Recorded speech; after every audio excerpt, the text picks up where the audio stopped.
खुलुमबाय स्टुडियोआव आं उदास्रि मुसाहारि हुग्राजुलि दखरा एबसुनि खुंगा 17थि थान्दै जखनथाया सिबियारि गुदि फरायसालिनि गेलेग्रा फोथाराव जानानै थांबाय। नंगौ सनितपुर जिल्लानि सिङाव थानाय हुग्राजुलि दखरा एबसुनि खुंगा 17थि थान्दै जखनथाय हाबाफारिखौ दिनै सानसेनि हाबाफारिजों दखरानि सिङाव थानाय सिबियारि गुदि फरायसालिनि गेलेग्रा फोथाराव खुंनाय जायो।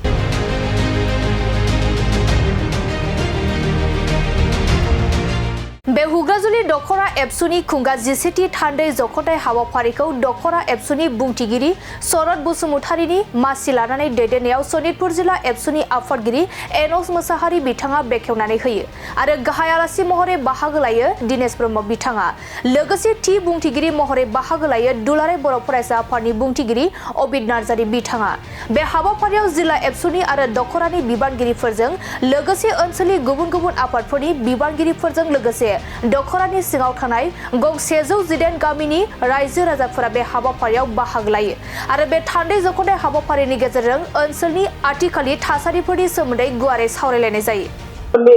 सनितपुर जिल्लानि मोनसे मैखोम दखरा आफाद हुग्राजुलि दखरा दुलाराय बर' फरायसा आफाद बिथांमोननि 17थि थान्दै जखनथाय बेखौ सानसेनि हाबाफारिजों गाजा गोमजायै खुंबाय बिथांमोना आरो बेवहाय रायजो राजाजों सावरायनो थाखाय मोनसे गेवलां मेल लादोंमोन आरो बेवहाय बाहागो लानानै आं बिराद गोजोननाय मोनबाय। आरो दुलाराय बर' फरायसा आफादनि जे थांखि आरो नोजोर बे स्पष्ट बर' हारिनि खौसेथि थामोनथाय आरो दावगाथाय बेखौ लानानैनो दुलाराय बर' फरायसा आफादा जोनोम जादोंमोन आरो बड'फा उपेन्द्रनाथ ब्रह्मआबो जेब्ला बिथाङा आफादगिरि जादोंमोन बै समावनो बिथाङा बर' हारिखौ गेरेमसा माहारि महरै दाफुंनो थाखाय बिथाङा नारा नाजालांदोंमोन आरो बिथांनि जे आद्रा सिमां बिथाङा जे सिमां नुनाय बै सिमांखौ मोगथां महर होनो थाखायनो दुलाराय बर' फरायसा आफादा जों खामानि मावदों आरो बे हुग्राजुलि ओनसोलाव आं मिन्थिनायाव 118 बर' गामि दङ। बे 118 बर' गामिया जोंनि सोलोंथाइनि बिथिङाव दावगानांगोन, रांखान्थिनि बिथिङाव दावगानांगोन आरो बे ओनसोलनि बर'फ्राबो जोंबो बर'फ्रा आसामनि थागिबि हारिमुआरि महरै हानि मोन्थाय, सोलोंथाइ मोन्थाय, हारिमु मोन्थाय, राजखान्थियारि मोन्थाय बे मोन्थायफोरखौ लानानै बिथांमोनाबो बर' महरै थांना थानायनि जि मोन्थाय बेखौ मोननांगोन बेफोरखौ लानानै जोङो रायजो राजा सावरायदों आरो दुलाराय बर' फरायसा आफादा आथिखालाव जि मोनसे गिख्रंथाव थासारिया आसामनि मोन 14 जि थागिबि हारि जायखौ एसटि होननानै बुङो सिडुल ट्राइब बे हारिखौ थेर बेथेर खालामनो थाखाय आसाम सरकारा जि मोनद' हारि आसामनि बांसिन सुबुं अनजिमा थानाय आरो समाजारि बिथिङाव जौगासारनाय जि मोनद' हारिनो एसटि होनो नागिरनायनि जि मोनसे सोलो बेफोरनि सोमोन्दै जों रायजो राजाखौ जों खावलायदों आरो दुलाराय बर' फरायसा आफादा स्पष्ट जों माब्लाबाबो आसामनि मोनद' हारिनो एसटि होनायाव दुलाराय बर' फरायसा आफादा जों माब्लाबा मदद होआ आरो बेनि हेंथायै जों खामानि मावलांबाय थागोन जेब्लासिम आसाम सरकारा बे मोनद' हारिनो एसटि होनाय थांखिखौ बोखांनानै लाया बै समसिम दुलाराय बर' फरायसा आफादा जेसेबां बर' हारिफोर दङ बिथांमोनखौ लानानै जोङो बिथांमोननि हेंथायै जोङो खामानि मावलांगोन। जोंनि खोथाया स्पष्ट इंराजफोरा आरो आसामनि गिबि मन्त्रि गपिनाथ बरदलै बिथांमोना जोंखौनो जों मोन 14 हारिखौ आसामनि थागिबि महरै बिथांमोननि सोलोंथाइखौ रैखाथि होनो थाखाय बिथांमोननि हानि मोन्थायखौ रैखाथि होनो थाखाय बिथांमोननि राव बिथांमोननि जौगानायखौ रैखाथि होनो थाखायनो जोंखौ सिडिउल ट्राइब्स प्लेन होनानै बिथांमोना जोंखौ मोनसे बेबस्था खालामनानै गालांदों, संबिजिरनायनि मोनसे मोन्थाय होनानै गालांदों। बे मोन्थायखौ दिनै माखासे हारिफ्रा आसामनि माखासे बुद्धिजिबीफ्रा जोंखौ सोलो खालामनानै जोंखौ गादबनो नागिरदों, जोंनि मोन्थायखौ सेख'नानै लानो नागिरदों।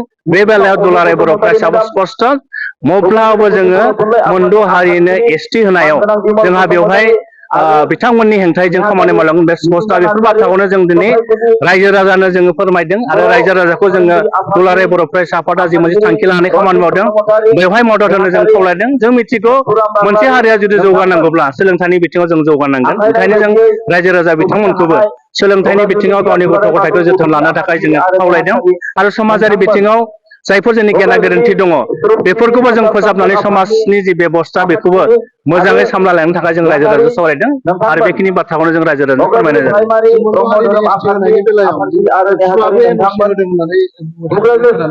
हालामनि खृष्टान समाजनि दुलाराय बर' फरायसा आफादा 2002 मायथाइयाव बै समनि आफादगिरि लोनगोनां नार्जारी आथिखालाव बिथाङा राज्य सभानि एमपि आरो बै समनि कुच राजबंशी स्टुडेन्ट इउनियननि आफादगिरि आक्रासुनि आफादगिरि बिश्वजित राय 2002 मायथाइयाव बै समाव 2005 मायथाइयाव आसाम सरकारा जेब्ला बे मोनद' हारिनो एसटि होनायनि बाथ्राखौ बिथांमोना फिन एसेम्ब्लियाव दैखांदोंमोन। बै समाव बे थासारिखौ लानानै बर' आरो राजबंशीनि गेजेराव मोनसे गावजों गाव नासयलायनाय गावजों गाव माने एना एनि जानाय मोनसे थासारिया सोमजिदोंमोन। मानोना जों मिथिगौ क'क्राझार चिराङाव बर'फोरा कच राजबंशीफोरजों गोरोबनानै थायो। नाथाय बै 2005 मायथाइयाव बे मोनसे थासारिया बर' आरो कच राजबंशीनि गेजेराव गावजों गाव नायनो हालायलायै एसटि मोनथायखौ लानानै माने बुथारलायनो नागिरनाय न' सावलायनो नागिरनाय बे मोनसे गाज्रि मोनसे थासारि सोरजिदोंमोन। बै थासारिखौ जोङो सामलायनो थाखायनो दुलाराय बर' फरायसा आफाद आक्रासु अल कच राजबंशी स्टुडेन्ट इउनियना बड'फा हाउसआव 2002 मायथाइयाव मोनसे जोङो मिटिं खुंदोंमोन आरो बे मिटिंनि गेजेरजोंनो जों मोनसे रिजलुसन लादोंमोन आरो रिजलुसना 2 नम्बराव लानाय जादोंमोन। बेयाव लादोंमोन जे दुलाराय बर' फरायसा आफादा कच राजबंशी हारिनि थाखाय जे एसटिनि मोनथाय होनायनि जे समस्या बेखौ जोङो सुस्रांजानायखौ लुबैयो। नाथाय थाखानाय एसटि हारिनो जेबो खहा जायालासिनो जुदि एसटि मोनथायखौ होयोब्ला जोंहा बेवहाय जेबो बुंनांगौ गैया होननानै बेयो जास्ट जोङो मोननै फरायसा आफादनि गेजेरावसो बे मोनसे जों थांखिखौ लानाय जादोंमोन। बे थांखिया खुनु भेलिड नङा। बेयो खुनु स्टेटनोबो हराखै जोङो जों बे मिरु आफादनोबो हराखै रायजो आफादनोबो हराखै। बे मोननै आफादनि गेजेराव बे लानायसो मोनसे थांखिमोन। बेखौ लानानै जों नुदों समाजारि बिजोङाव गोबां दुलाराय बर' फरायसा आफादखौ सोंखारनाय नुदों। दुलाराय बर' फरायसा आफादाबो मोनद' हारिनि एसटि होनांगौ होननानै एनएसि हरनाय बाथ्राखौ बुंदों। नाथाय बयबो रायजो राजाखौ गावनि बिबेकजों साननो थाखाय खावलायदों।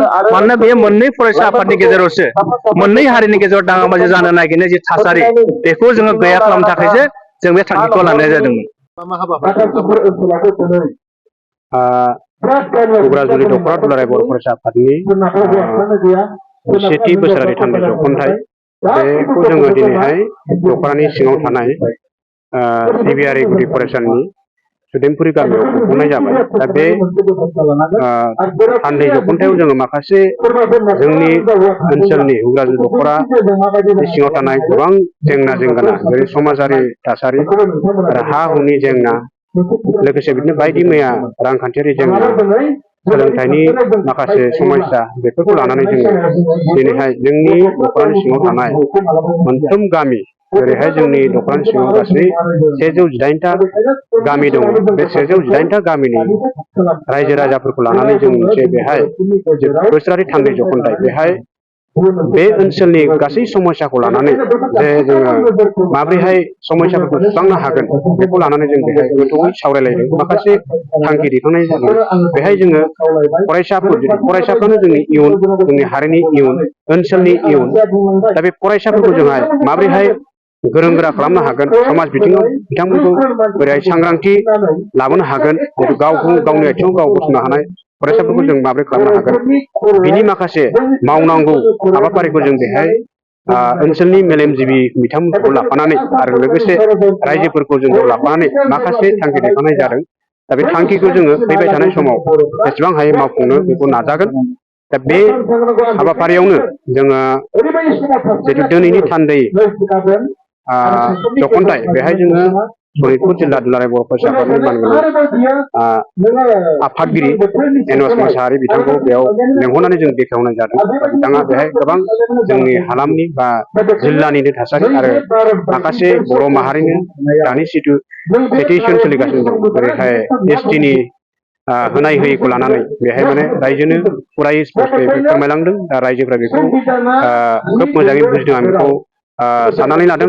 आरो बेबायदिनो जोङो बे हाबाफारियावनो लेंहरनाय जादोंमोन मिरु दुलाराय बर' फरायसा आफादनिनो लोगो गाहाय नेहाथारि मानगोनां दिनेश ब्रह्म बिथाङाबो गावनि बेसेन गोसा बिबुंथियाव गोबां बिदिनो दानि थासारिखौ लानानै बर' हारिनि इयुननि जिथु दावगालांनांगौनि खामानि बे बिथिङाव गोबां बाथ्रा बुंदों। दा बेहाय जोङो दिनैनि समाव जितु बेहाय जों लिंहरनाय लेखा जिखिनि आलासि बिथांमोना मिरुनि सानै लोगो गाहाय नेहाथारि आरो लोगोसे बुंथिगिरि अजित नार्जारि लोगोसे बेखेवगिरि महरै आफादगिरि गणेश मोसाहारि बिथांमोना फैनानै जाहाथे बे जोंनि दखरानि 11थि थान्दै जखनथाइ बेखौ जाफुंसार होनायनि थाखाय बिथांमोननिसिम रोजा रोजा साबायखर बावनाय थाबाय।